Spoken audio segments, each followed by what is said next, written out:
Hey guys, আমি হলাম তোমাদের ইটস কাব্য এন্ড আমার কিন্তু প্রচুর হ্যাডাম। তোমাদেরকে একটা একটা করে আমি হ্যাডাম দেখাচ্ছি। ওয়েট, সর্বপ্রথম আমার চ্যানেলে 2 মিলিয়ন সাবস্ক্রাইবার্স আছে। তারপর আমি ইউটিউবে চেহারা দেখায় ভিডিও বানাই, দ্যাটস ওয়াই আমার ফ্যান ফলোয়ার্স এর অভাব নাই। ঘরের থেকে বের হলেই ফ্যান ফলোয়ার্সরা পইরা থাকে আমার জন্য। শাহরুখ খানেরই বেল নাই আর রোস্টার্স কোন চ্যাডের বাল ভাই।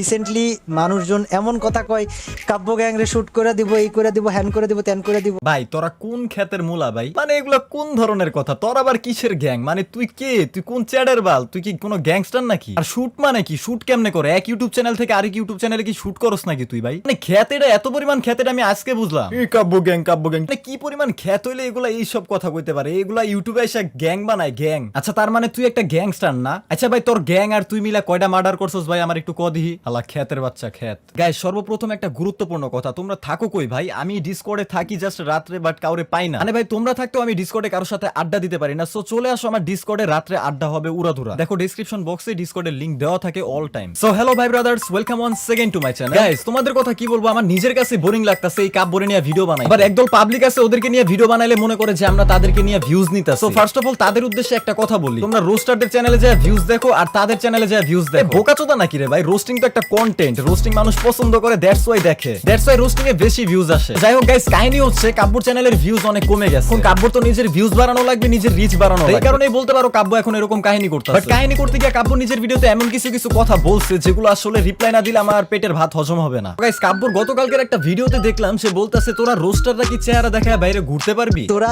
জীবনে নিজেদের মুখ নিয়ে কোথাও যাইতে পারবি না, কারণ ভয় থাকবে। ভয় তো থাকতেই হবে, কারণ কাব্য গ্যাং এর মতো কিছু হিজলা গ্যাং আছে যাদের কারণে আমাদের ভয়ে থাকতে হয়। কারণ দেখো এমনিতেই আমরা গরিব মানুষ, আমাদের আল্লাহ এত বড় বানায় নাই। এখন যদি কাব্য গ্যাং এর মতো কিছু হিজলা গ্যাং আসে তখন তো আবার টাকা ছাড়া তারা যাবে না।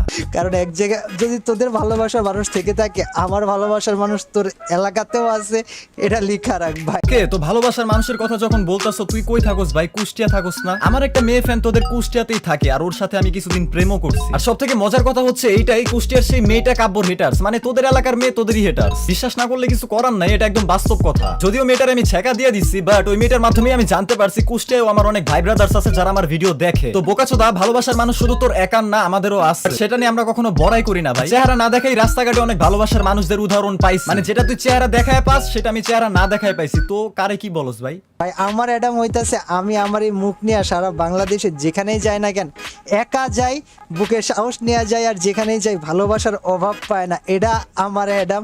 এই ভাই হালাই কি আবাল নাকি? তুই যেখানে ইচ্ছা সেখানে যা, ওয়াশরুমে যাবি না কই যাবি ওটা তুই জানোস, কারে নিয়ে যাবি নাকি তোর বউরে নিয়ে যাবি ওটা তুই জানোস ভাই। বুকে সাহস নিয়ে যাবি না গোবর নিয়ে যাবি ওটা তোর পার্সোনাল ব্যাপার, পার্সোনাল লাইফের ব্যাপার। এটা ইউটিউবে বলার কি আছে? আর ফ্যান ফলোয়ার্স ওটা তো হিরো আলমেরও আছে। দেখো হিরো আলম কিন্তু অনেক রোস্ট হইছে অনেক, কিন্তু তারপরও রাস্তায় যদি হিরো আলমরে কেউ দেখে তার সাথে একটা ছবি তুলে নেয়। এরকম অনেক মানুষ আছে যারা হিরো আলমরে দেখলেই ছবি তুলে। এখন কথা হচ্ছে ওকে সেটা কোনো ব্যাপার নয়, একটা সেলিব্রিটি, এটাই হচ্ছে ব্যাপার। সো কাব্য, তুই নিজের যেটা প্রমাণ করতে চাইতাছস না, সেটা হিরো আলমেরও আছে। মানে ভাই তোর মাথায় আসলেই সমস্যা আছে, এইসব 2 টাকার বড়াই দেখা এত লাভ নাই। ওকে গাইস, ছোট্ট একটা বিজ্ঞাপন দিচ্ছি, এরপরে আবারও ভিডিওটা শুরু করছি। গাইস, এই ভিডিওটা স্পন্সর করেছে 1x। চলো বন্ধুদের সাথে অনেকগুলো ক্রিকেট ম্যাচ চেক করা যাক 1xBet থেকে, যাতে রয়েছে সবচেয়ে নির্ভরযোগ্য বুকমেকার, যেটি নিশ্চিত করেছেন যে আপনি সততার সাথে আপনার জয়গুলি পেয়েছেন। এটি এমন একটি পরিষেবা যেখানে লোকেরা খেলাধুলায় বাজি ধরতে পারে, ম্যাচের ফলাফল দেখতে পারে, অনলাইনে গেম খেলতে পারে এবং বড় জয় পেতে পারে। এবং মাথায় রেখো, শুধুমাত্র আমার গ্রাহকদের জন্য 1xBet প্রথম ডিপোজিটে 26,000 টাকা পর্যন্ত বোনাস দিচ্ছে। তোমরা সহজেই পেটিএম, ব্যাংক এবং অন্যান্য সহজ পদ্ধতির মাধ্যমে তোমাদের জয়ী টাকা তুলতে পারবে। আমি এটি বেছে নিয়ে ব্যবহার করছি এবং তোমরাও চাইলে ব্যবহার করতে পারো। আমার পিন করা কমেন্টে তোমরা 1xBet এর লিংক পেয়ে যাবে এবং প্রোমো কোডটা পেয়ে যাবে। প্রমাণ করো যে তুমিও একজন সত্যিকারের ক্রীড়া অনুরাগী।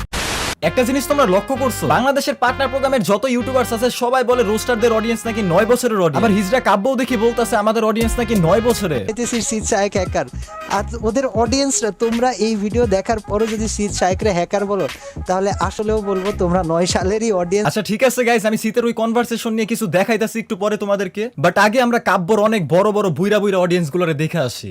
আমার এই ছেলেটা আমার বাসায় আসছিল আমার সাথে দেখা করতে কিছুদিন আগে। ওই ছেলের সাথে আমার দেখা হয়েছে রেস্টুরেন্টে। ওর বয়স দেখো 7-8 বছর। আমি তো ভাবছিলাম কাব্যর অডিয়েন্সদের বয়স হবে না হলো 25-এর উপর, কারণ যেহেতু এই হিজরার একটা গ্যাং আছে, ও নিজে একটা গ্যাংস্টার। উনি 7-8 বছরের অবুঝ বাচ্চা পোলাপানদের নিয়ে গ্যাং বানাইছে। দেখ কাব্য, তোর কপাল না অনেক ভালো ভাই, অনেক ভালো। আল্লাহর কাছে শুকরিয়া আদায় কর, তোর অডিয়েন্সের বয়স 7-8 বছর। আর এইসব 7-8 বছরের অডিয়েন্সের লোকে তুই এখনো চ্যানেলে ভিউজ পাইতাস। আর যদি এইসব অডিয়েন্স গুলো 7-8 বছরের না হয়ে একটু প্রাপ্তবয়স্ক হইতো, মাথায় বুঝ থাকতো, তাহলে এমনও আছে তুই রেস্টুরেন্টে মায়েরই খাইতি। আর আরেকটা কথা, আমাদের অডিয়েন্স দেখে কি তোর জ্বলে নাকি? মানে আমাদের অডিয়েন্স যখন তোদের কমেন্ট বক্সে যায় কমেন্ট করে, তখন তুই তাদেরকে বলো কামলা। ঠিক আছে, মেনে নিলাম আমার অডিয়েন্স কামলা, একটা ইল্লিগাল বিষয়ের প্রতি প্রতিবাদ করে কামলা হয়েছে। তো এখন আমার অডিয়েন্স যদি আমার কথায় কামলা দিয়ে তোর কমেন্ট বক্স গরম করে ফেলে, তাহলে বুঝ আমার অডিয়েন্সের ক্ষমতা কতটুকু। আর তুই এটাও চিন্তা কর, আমি এই কয়টা সাবস্ক্রাইবার্স নিয়ে, এই কয়টা ক্ষমতাবান অডিয়েন্স নিয়ে আমি কি কি করতে পারি। এখন বুঝতে হবে ভাই, তোর মতো 7-8 বছরের অডিয়েন্স আমার না। আমার অডিয়েন্স হচ্ছে প্রতিবাদী অডিয়েন্স, কোনো মাদার চোদ দেখতে পারে না, এটা তো তোর বুঝতে হবে রে ভাই। আর গাইস, কাব্যর যে কোনো কন্ট্রোভার্সি হোক, কাব্য একটা কথাই বলবে, স্কাইলোডের মতো একটা ইন্ডিয়ান ইউটিউবার, তারে আমি ভইরা দিছি আর তোমরা কোন চ্যাডের বা। দেখ স্কাইলোডার তোর ঝামেলায় কিন্তু রোস্টাররাও গেছিল, আর তোর কোনো পার্সোনাল সমস্যার কারণে কেউ তোরে সাহায্য করতে চায় না। বাংলাদেশের সব ইউটিউবার্স স্কাইলোডের বিরুদ্ধে কথা বলছিল, কারণ স্কাইলোড এক হিসাবে মুসলমানদেরই অপমান করছে। তাই আবারও বলতাছি, সব ইউটিউবার্স মুসলমান হিসেবে স্কাইলোডের বিরুদ্ধে কথা বলছে। কারো বাপ লাগোস না যে তোর লগে কেউ কথা কইতে যাইবো 5-8 বার যাইবো। তো সবসময় যে কোনো কন্ট্রোভার্সিতে স্কাইলোডের একটা কাহিনী কইয়া নিজেরে বোকাচোদা প্রমাণ করিস না।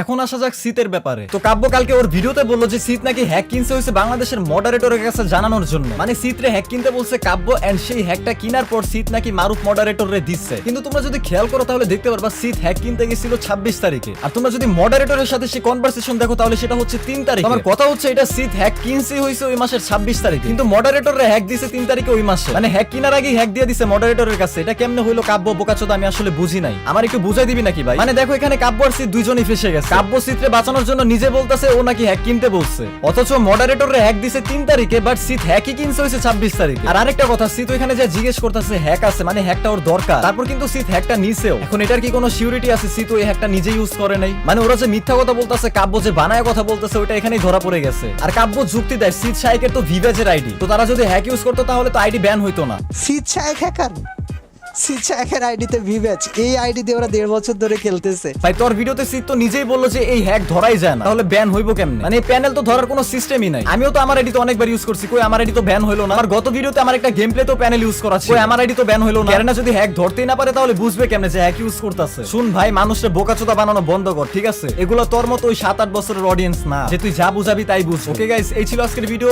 এন্ড তোমরা ডিসকর্ডে জয়েন হয়ে যেও। টিল দেন বাই বাই, দেখা হচ্ছে নেক্সট ভিডিওতে।